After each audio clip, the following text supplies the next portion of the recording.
Jasmine was in jail. The cell was cold, and the guards were cruel. The other night, they brought in this young girl who was about 4 months pregnant. There was no bed in the cell, and when the girl asked for a bed, the guards pointed mace in her face and threatened to spray until the girl was groveling on her hands and knees on the floor. Jasmine had been locked up for over a year. She didn't belong there. Now, she was cellmates with this frightened young girl. "I had a dream last night."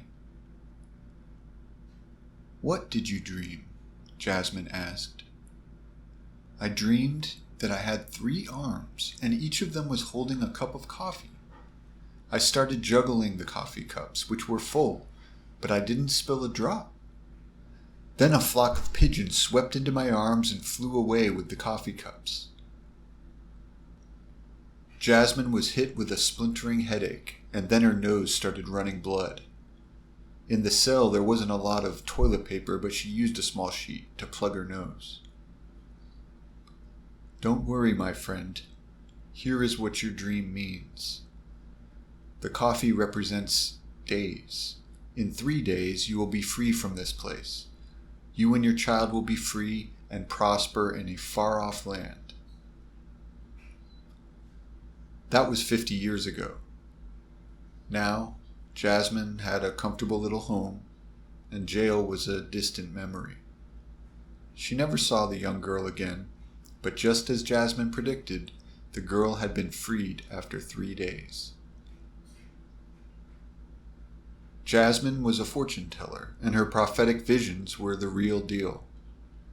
After jail, Jasmine's reputation as an interpreter of dreams grew slowly, and she was called upon by more and more powerful figures. Jasmine sat on her front porch. It was overgrown with ivy, forming a protective screen from the passing neighborhood traffic. Light poked through the wall of ivy in a kaleidoscope of colors. Jasmine sipped a cup of tea. Her hands were playing with an old thick handkerchief with many past bloodstains washed out. Her headache was gone, but this one had lasted all morning. In the afternoon, Jasmine walked to the grocery store. Her granddaughter always tried to get her to use a driverless taxi, but she enjoyed the exercise. The cashier recognized a familiar face during checkout. "Good afternoon, Ms. Jasmine." As Jasmine re-entered her home, her wall screen was chiming with a call. Jasmine set her bags down. "Hello?" A man in a black jacket and tie answered. "Encrypted call from Governor Jefferson Cortez. Are you alone?" Yes, let me put my eggs in the refrigerator."